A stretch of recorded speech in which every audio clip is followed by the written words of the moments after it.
Good morning बच्चों, सुप्रभात।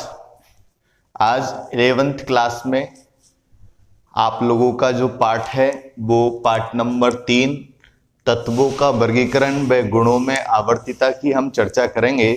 सबसे पहले मैं आप लोगों को बता दूं, आप लोगों की 11th में केमिस्ट्री में कुल पाठ या टोटल पाठ की संख्या आप लोगों के 14 हैं, जिसमें से आप लोगों का आज ये तीसरा पाठ है, तत्वों का वर्गीकरण और गुणों में आवर्तिता। सबसे पहले इस पाठ में आपको मैं बता दूं कुल कितने टॉपिक हैं इस पाठ में। इस पाठ को दो भागों में डिवाइडेशन किया गया है। नंबर 1 तो तत्वों का वर्गीकरण और नंबर दूसरा गुणों में आवर्तिता। इसका मतलब इस पाठ के दो पार्ट हैं। पार्ट नंबर फर्स्ट तो है तत्वों का वर्गीकरण एंड पार्ट नंबर सेकंड है आप लोगों का गुणों में आवर्तिता।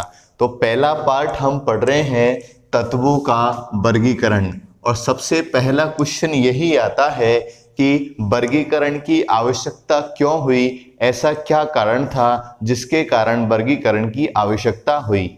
थोड़ा सा मैं आपको बता दूं, बहुत पहले वर्तमान में तो तत्वों की संख्या, ध्यान रखना मेरी बात को, वर्तमान में तो तत्वों की संख्या 118 है। कितनी है? 118, जिसमें से 92 तत्व तो प्रकृति में संयुक्त व स्वतंत्र जुड़े हुए भी हो सकते हैं और मुक्त अवस्था में भी हो सकते हैं। स्वतंत्र व संयुक्त दोनों अवस्थाओं में पाए जाते हैं, लेकिन 92 के अलावा जो भी तत्व हैं वो सभी तत्व वैज्ञानिकों के द्वारा प्रयोगशालाओं में निर्मित किए गए हैं, जिन्हें हम मानव निर्मित तत्व भी कह सकते हैं। तो 118 में से कितने तत्व?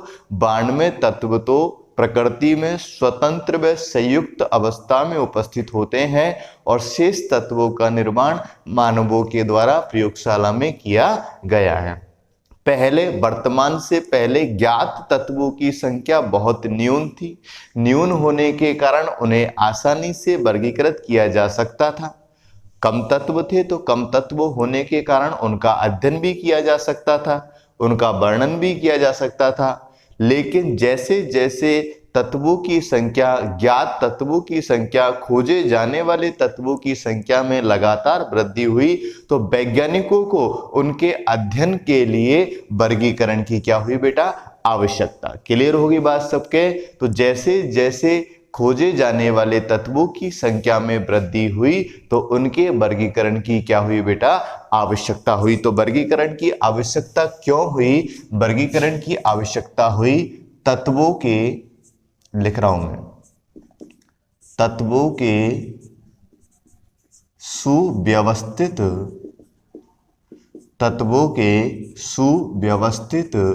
अध्ययन के लिए। तत्वों के सुव्यवस्थित अध्ययन के लिए।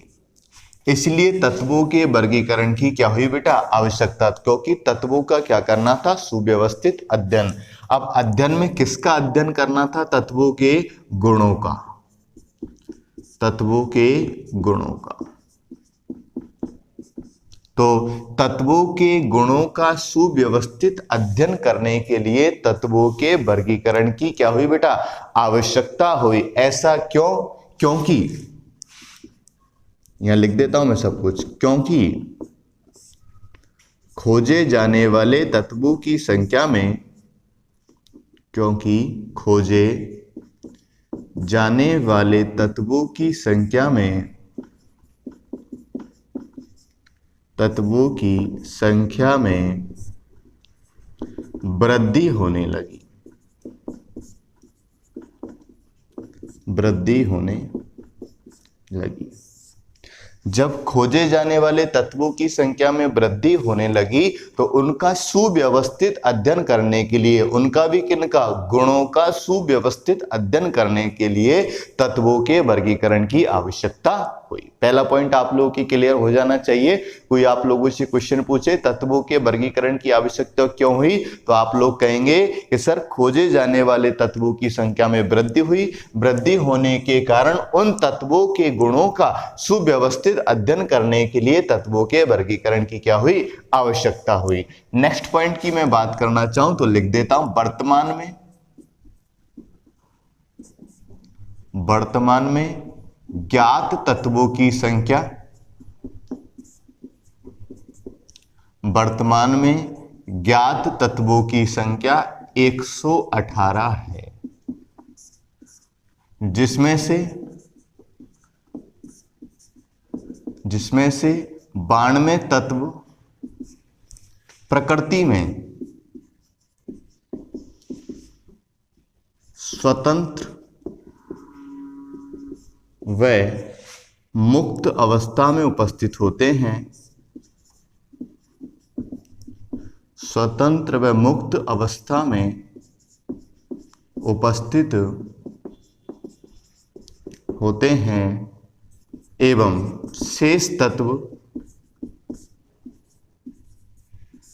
शेष तत्व मानव द्वारा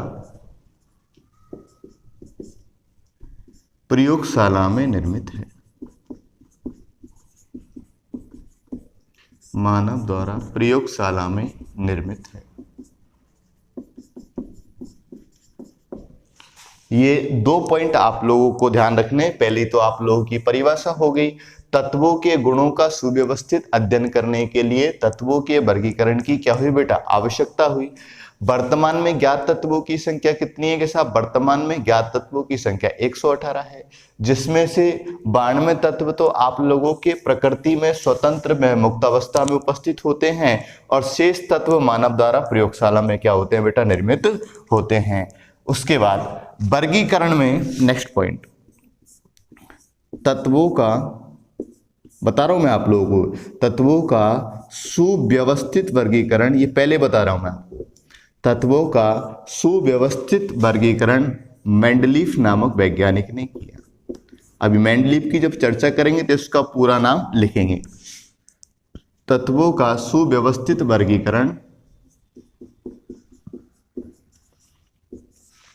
मेंडलीफ नामक वैज्ञानिक ने किया।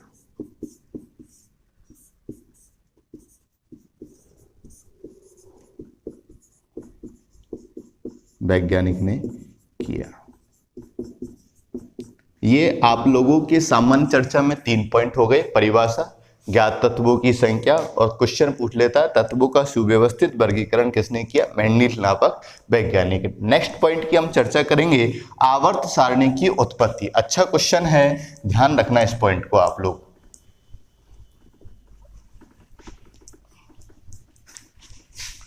जो आप लोगों ने 10th क्लास में नहीं पढ़ा था वो आज आप लोग वर्गीकरण की उत्पत्ति में पढ़ लेंगे।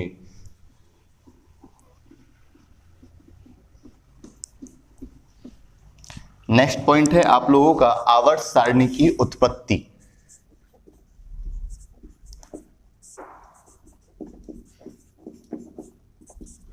आवर्त सारणी की उत्पत्ति,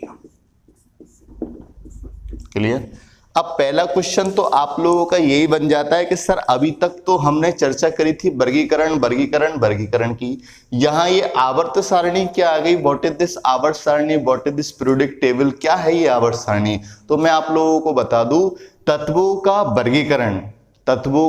वर्गीकरण या तत्वों को क्रम वाइज जिस रूप में जमाया गया, जिसके माध्यम से जो सारणी का निर्माण हुआ, वो सारणी आप लोगों की क्या कहलाएगी बेटा, आवर्त सारणी। अर्थात तत्वों का वर्गीकरण करने पर हमें जो सारणी प्राप्त हुई है उस सारणी को हम क्या बोलेंगे बेटा, आवर्त सारणी। अर्थात तत्वों को सुव्यवस्थित क्रम में व्यवस्थित करने के लिए या तत्वों का वर्गीकरण करने के दौरान जो सारणी हमें प्राप्त हुई है उस सारणी को हम क्या बोलेंगे, आवर्त सारणी। अब आवर्त सारणी छोटी हो सकती है, बड़ी हो सकती है, समय के साथ साथ परिवर्तित हो सकती है। तो आवर्त सारणी की आप लोगों को बात पता चल गई कि तत्वों का वर्गीकरण करने पर, तत्वों के गुणों का अध्ययन करने पर हमें जो सारणी प्राप्त हुई है उस सारणी को हम क्या बोलेंगे, आवर्त सारणी। अब आवर्त सारणी की उत्पत्ति किन किन वैज्ञानिकों ने की वो मैं आप लोगों का क्रम लिख रहा हूं। आवर्त सारणी की उत्पत्ति का क्रम, पहला पॉइंट तो यही है आप लोगों का। क्रम क्या है, सबसे पहले लेवासिए,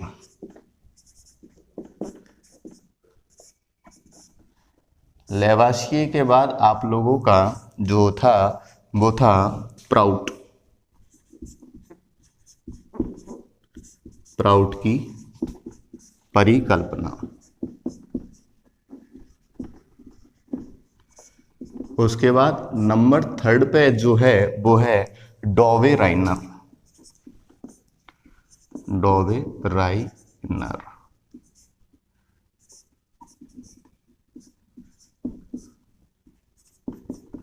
स्त्रीक नियम। डॉवे राइनर के बाद आप लोगों का ड्यूमा पद्धति, ड्यूमा का नियम। ड्यूमा के नियम के बाद जो है आप लोगों का वो है न्यूलैंड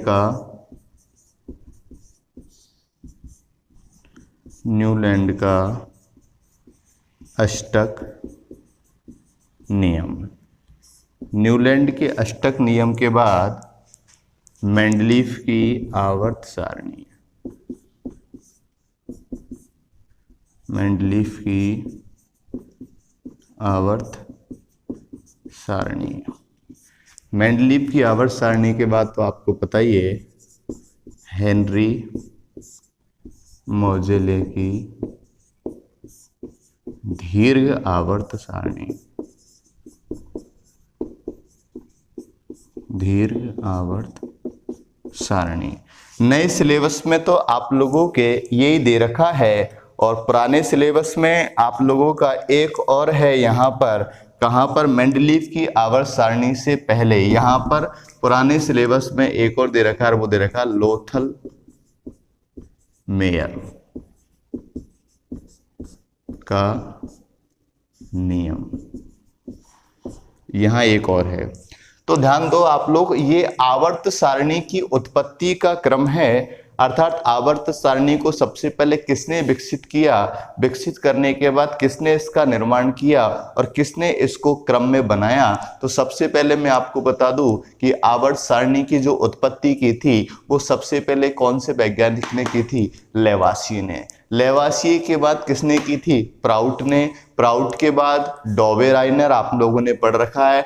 डॉवे राइनर के बाद ड्यूमा, ड्यूमा के बाद न्यूलैंड का अष्टक नियम, अष्टक नियम के बाद बीच में लॉथल मेयर का नियम, लॉथल मेयर के बाद आप लोगों की मेंडलीफ की आवर्त सारणी, और मेंडलीफ की आवर्त सारणी के बाद उसके बाद हेनरी मोजेले का नियम। अब तो आप लोगों को मैं बता दूं ये आप लोगों ने पढ़ रखा है 10th क्लास में, ये भी पढ़ रखा है, ये भी पढ़ रखा है और ये भी पढ़ रखा है, लेकिन इनका हेनरी मोजेले और मेंडलीफ आप लोगों ने कम विकसित पढ़ रखी है। आज हम सबसे पहले पढ़ेंगे लेवासिए के बारे में, तो ध्यान से देखेंगे आप लोग बोर्ड पे।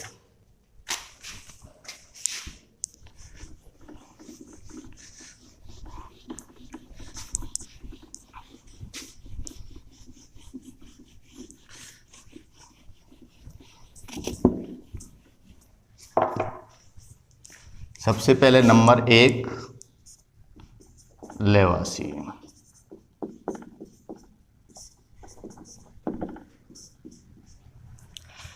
लेवासिए ने आवर्त सारणी की उत्पत्ति की, यानी कि तत्वों का सर्वप्रथम क्या किया, वर्गीकरण किया। तो लेवासिए कौन है, तत्वों का सर्वप्रथम इसने क्या किया बेटा, वर्गीकरण। तत्वों का सर्वप्रथम वर्गीकरण करने वाले वैज्ञानिक का नाम, यानी कि जिसने आवर्त सारणी की उत्पत्ति की है वो वैज्ञानिक है आप लोगों का लेवासिए। लेवासिए ने तत्वों को धातु व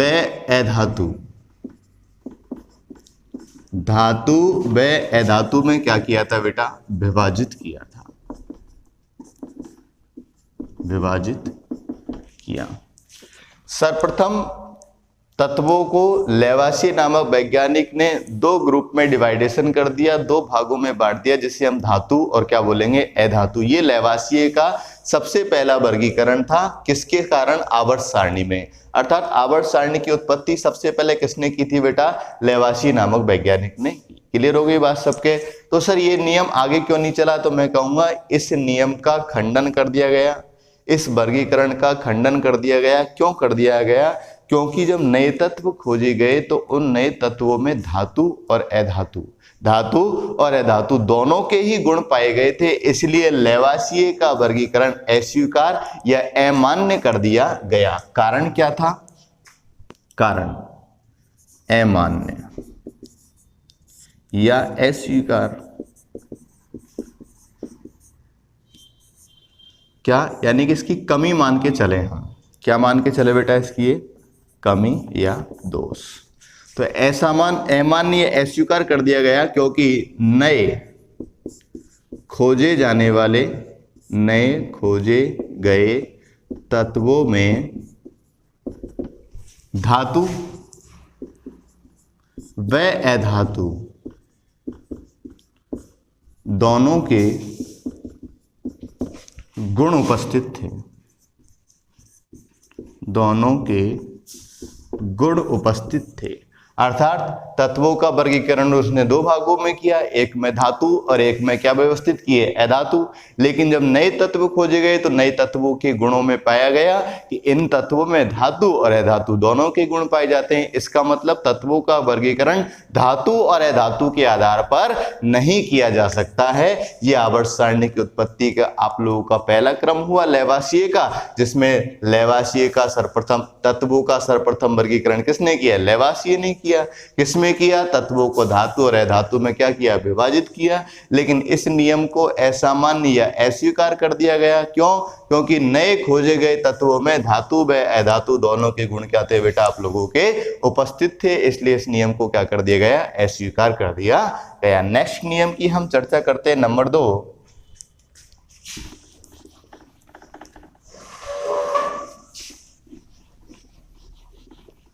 नेक्स्ट नियम है आप लोगों का नंबर 2, प्राउट की परिकल्पना।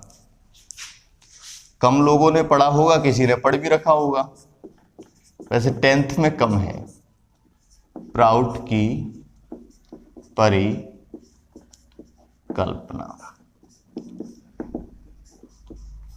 क्लियर? ये आप लोगों का सेकंड वर्गीकरण है।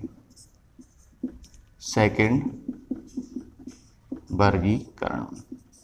यदि मैं इसकी डिस्कवरी की बात करूं,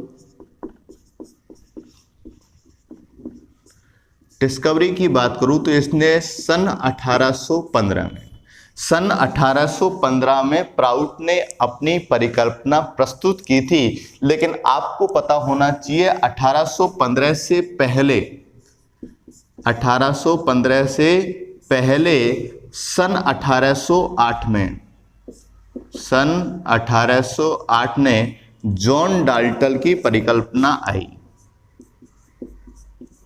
जॉन डाल्टन की परिकल्पना विकसित हुई।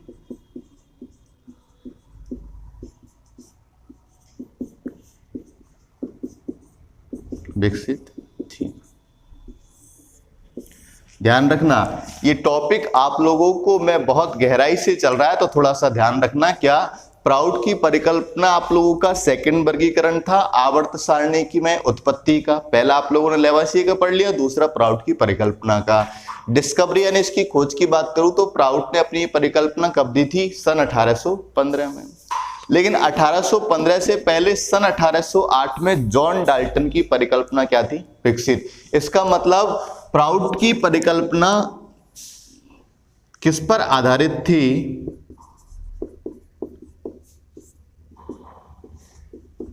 इसका मतलब यह हुआ कि प्राउट की परिकल्पना जॉन डाल्टन की परिकल्पना पर क्या थी? आधारित थी। और बिल्कुल सही बात है। प्राउट ने कहा था कि सभी तत्वों का निर्माण हाइड्रोजन परमाणु से हुआ है। सभी तत्वों का निर्माण किससे हुआ है बेटा? हाइड्रोजन परमाणु से। अर्थात जितने भी तत्व रासायनिक अभिक्रिया में भाग लेते हैं वो हाइड्रोजन परमाणु का ही आदान प्रदान करते हैं। तो ये परिकल्पना किस पर आधारित थी बेटा? जॉन डाल्टन पर। क्या कहा था? सभी तत्व। क्या परिकल्पना है इसकी? इधर लिख देता हूं मैं। सभी तत्व हाइड्रोजन परमाणुओं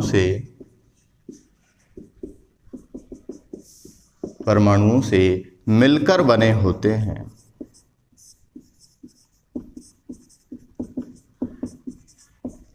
हाइड्रोजन परमाणुओं से मिलकर बने होते हैं, इसलिए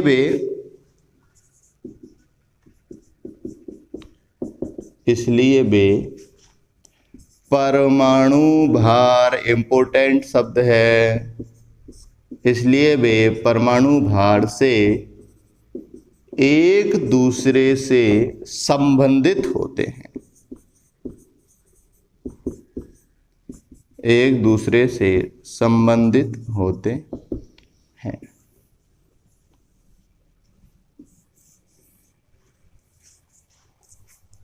क्लियर बात सबके? तो प्राउड की परिकल्पना, प्राउड ने क्या कहा, वर्गीकरण में कहा उसने कि सभी तत्व हाइड्रोजन परमाणुओं से मिलकर बने होते हैं, इसलिए वे परमाणु भार से एक दूसरे से क्या होते हैं, संबंधित होते हैं। अर्थात रासायनिक अभिक्रियाओं में भाग लेने वाला कौन होगा, परमाणु भार होगा। रासायनिक अभिक्रियाओं में भाग लेने वाला कौन होगा, परमाणु भार होगा। इसलिए प्राउड ने कहा कि परमाणु भार, इसलिए प्राउड ने कहा कि परमाणु भार तत्वों का सुव्यवस्थित या प्रसिद्ध गुण है। मौलिक लिख दो, तत्वों का मौलिक गुण धर्म है। अब आप लोगों को मैं तरीके से बता देता हूं, सामने देखेंगे आप लोग बोर्ड पे।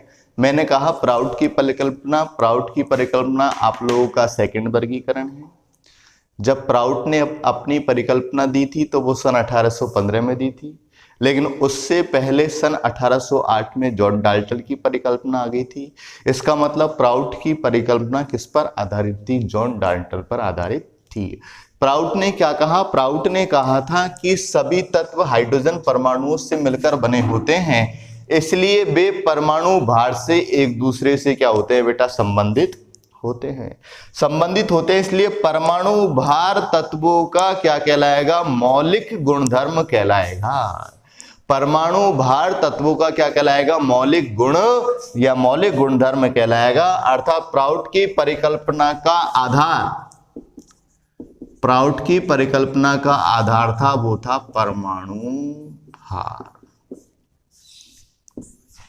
क्लियर हो गई बात सबके कि प्राउड की परिकल्पना का आधार क्या था, परमाणु। क्लियर बात सबके? ये आप लोगों का सेकंड हो गया, प्राउड की परिकल्पना। आज की क्लास में बस इतना ही। नेक्स्ट क्लास में हम चर्चा करेंगे अगले आवर्त सारणी की उत्पत्ति के क्रम का, जिसमें तीसरा क्रम है आप लोगों के न्यूलैंड का अष्टक नियम। आज थोड़ा पढ़ाया है, आप लोग सुव्यवस्थित हो जाएं। उसके बाद नेक्स्ट क्लास में हम चर्चा करेंगे आवर्त सारणी की उत्पत्ति के अगले क्रम में। धन्यवाद।